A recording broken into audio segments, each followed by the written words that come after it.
Migrants losing everything in Canada while waiting for permits. Welcome back to Canada Chronicles. Today we're uncovering a growing crisis affecting thousands of migrant workers across Canada. These are people who followed every rule, worked legally, and built lives here, only to face devastating setbacks because of immigration processing delays. Work permits are expiring, healthcare is disappearing, families are losing everything, not because of bad choices, but because the system isn't moving fast enough.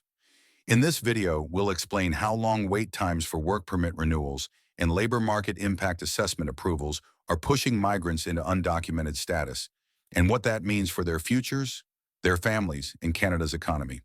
But don't go anywhere. Near the end of this video, we'll take a closer look at how Manitoba is stepping up with a bold new policy offering real relief to workers stuck in limbo. It's a move that other provinces are watching closely, and it could reshape how Canada responds to this growing crisis. If you want to stay informed and ahead of critical immigration updates like this, make sure to subscribe and hit the notification bell so you never miss a story that could impact you or someone you care about. Let's get started. The hidden cost of waiting, Canada's processing crisis. In cities and towns across the country, a troubling reality is emerging. Migrant workers, people who entered Canada legally, paid taxes, and contributed to their communities, are losing status, jobs, and access to services through no fault of their own. The root cause? Delays in Canada's immigration processing systems. Where once work permits and labor market impact assessment approvals took weeks, now they drag on for months. As a result, work permits expire before applications are approved. Migrants are left in legal limbo. They can't work. They can't renew health coverage. Their kids are pulled out of school. Mortgage payments are missed.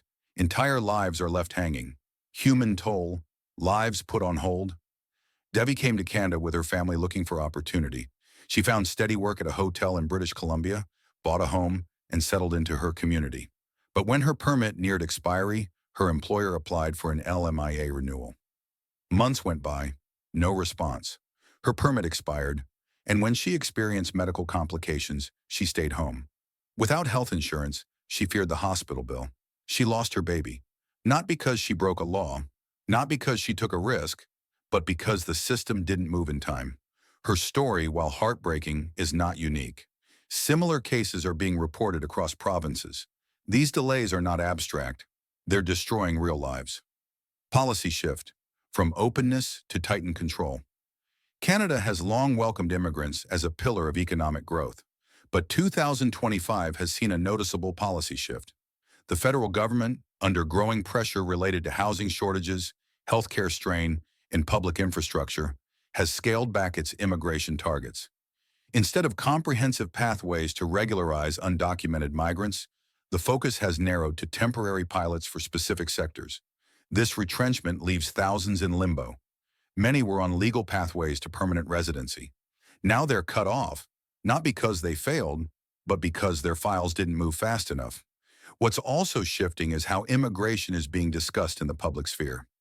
Once widely celebrated as a tool for economic vitality and cultural diversity, immigration is now framed in some political circles as a strain on national resources. This change in rhetoric has made it easier for governments to justify restrictive policies, even if the data does not fully support such claims.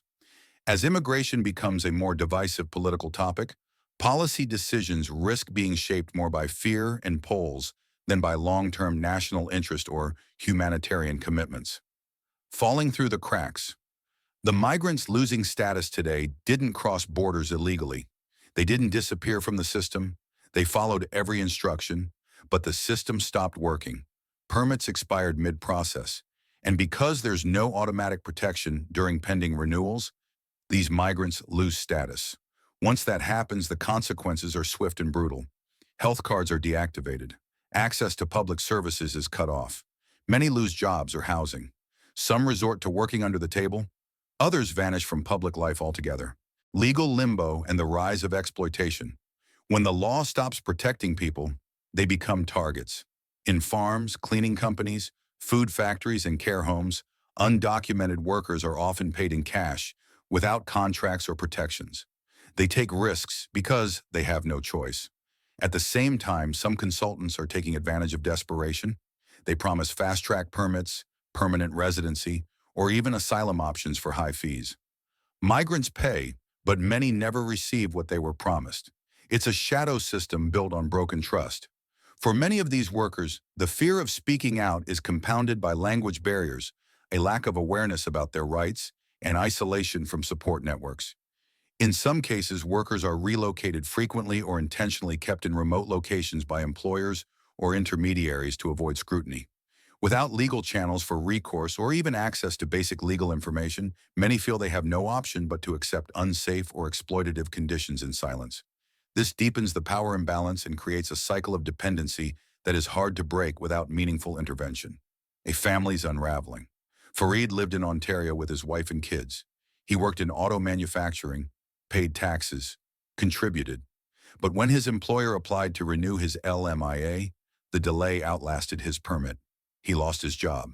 Then came the foreclosure notice. His wife lost her dependent work permit. Their daughter, just starting school, was pulled out after her expired status flagged her enrollment. Now they depend on shelters and food banks. They didn't fail. The system did. Thanks for staying with us this far. We appreciate your time and hope you're finding this information valuable. Manitoba's bold experiment. There is hope. In April 2025, Manitoba introduced a 2-year work permit program for provincial nominee program applicants whose permits are expiring. This temporary solution provides legal status and work rights to those stuck in the backlog. Applicants must show continuous residence, current employment, and intent to settle long-term. Once they receive a support letter, they can apply to Immigration, Refugees, and Citizenship Canada for a new permit. It's one of the most direct, compassionate policies introduced in recent years. Other provinces are taking note. Saskatchewan and Nova Scotia are exploring similar programs. Alberta, dealing with shortages in construction and healthcare, is lobbying for its own version. This could be the beginning of a larger shift in how Canada manages immigration gridlock. Why action matters now. Industries across Canada, from agriculture and transportation to elder care and manufacturing, depend on migrant workers. Without legal status, these workers vanish from the legal economy, disrupting essential services. But more than that, there's a moral cost. These aren't just workers. They are families, neighbors, and future citizens. A system that punishes people for playing by the rules doesn't just fail them, it fails us all. The call for federal reform. Advocates are calling for action. Interim status extensions for those awaiting processing, better coordination between departments, and broader pathways to legal permanence. They want Canada to fix the cracks before more people fall through. One of the major hurdles to meaningful federal reform is not just policy creation, but implementation and accountability. Announced initiatives often get delayed in bureaucracy, leaving migrants unsure of how or when relief will come. Even when new rules are introduced, lack of clear communication and inconsistent enforcement across provinces create confusion and inequality in how migrants experience the system. Without mechanisms to ensure that federal commitments are followed through at all levels, even the best designed reforms risk falling flat. Without intervention, the undocumented population will grow, not from border crossers or fraudulent claimants, but from ordinary people betrayed by a slow, opaque system. The time for patchwork solutions is over. Canada needs a coordinated national strategy to fix this before it becomes unmanageable. Hope for now. Despite it all, migrants remain resilient. Communities are stepping up. Legal clinics are helping. Employers are speaking out. But local efforts can't replace national leadership. If Canada truly values fairness, compassion, and the rule of law, this is the moment to act. This crisis isn't about numbers, it's about people. It's about workers who've kept industries running, families who planted roots in Canadian communities, and individuals who trusted the system to be fair. When that system slows down or breaks down, real lives are left in the balance. Manitoba's new approach shows that change is possible. It proves that with political will and compassion, provinces can lead the way while the federal system catches up. But it's not enough for one province to act alone. Canada needs a coordinated national strategy that protects those who are already here and contributing. Whether you're a migrant, an employer, or simply someone who believes in fairness, now is the time to stay informed and speak up. Status loss due to system delays isn't just a policy failure, it's a human one. If you found this video helpful or eye-opening, make sure to give it a thumbs up, leave a comment below, and share it with others who need to hear this message. Your support helps us keep bringing these stories to light. And don't forget, subscribe to Canada Chronicles and turn on notifications so you never miss an update that could impact your life, your community, or the people you care about. We'll see you in the next video.